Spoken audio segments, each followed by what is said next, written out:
Welcome to RetroGamerJapan.com. This is Dave. I just want to talk about the AV Famicom. This came out in 1993, just about 10 years after the original.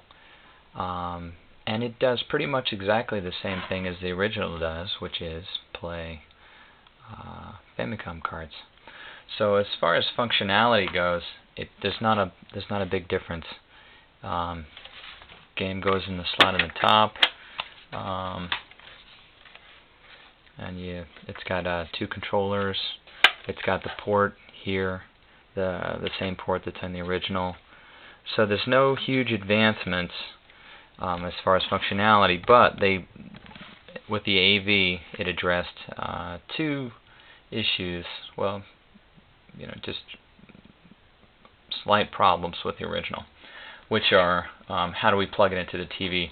The AV Famicom uses a nice little AV cable, which is a lot better than the RF switch that the original used. And the other nice thing about the AV Famicom is the controllers. In the original, they're hardwired onto the motherboard, but with the AV Famicom, they plug right in here, and here's the controller.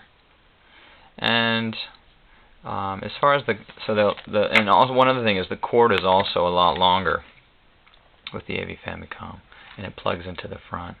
So that was kind of a nice thing. Those are the two main things that you get from the AV Famicom.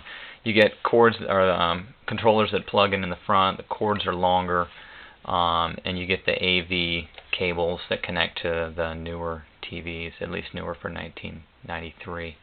And I think it says a lot about the longevity of the Famicom and the games themselves, because people were still playing them and still demanding them in 1993, and this is after the Super Famicom had come out, so there was still, some demand for it. And if you want to kind of compare it, one thing that struck me about this was its size. It really is small. Like the original, it only draws about 4 watts of power, which again is amazing by today's standards. So if you want to take a look at both of them. So there's AV Famicom, and here's the original. Okay, this original is not the best. This is my the one that I use to test games and play with myself. So it's not the prettiest one, but it kind of gives you about an idea about the size. So it's a little bit shorter. And again, if you want to compare the controllers, here's the original. This is a nice example. It's a really nice #1 controller. And here's the AV controller. And sometimes we call this the dog bone. They call this the dog bone. It sort of looks like a dog bone. And it does. It feels pretty good in your hand. It doesn't have the shoulder buttons or anything, but it matches the button layout of the original Famicom just pretty much perfectly. Well, not same buttons, slightly different position. But again, it feels good in the hand. It's a nice.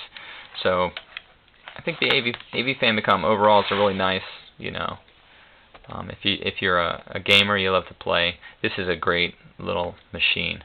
Now, as far as just retro gamer cool, I still like the older model better. I just love it. I mean, this is probably a bad example to use because it's a little bit yellow, but I don't know. Just something about it I like. I like the old school look of the controllers and everything, even though they're not as, I guess ergonomic as the new AV controllers. I still just like the way this thing looks. Gold, red. It's got some kind of retro cool thing going that But the AV, it looks like a standard, more of a standard, quote unquote modern kind of gaming unit, I guess. So there it is. That's the AV Famicom. I hope I haven't forgotten anything to mention about it. Anyway, if you have any questions, send me an email. I'd love to see you at the website RetroGamerJapan.com. Please stop by. We'd love to see you there. Bye-bye.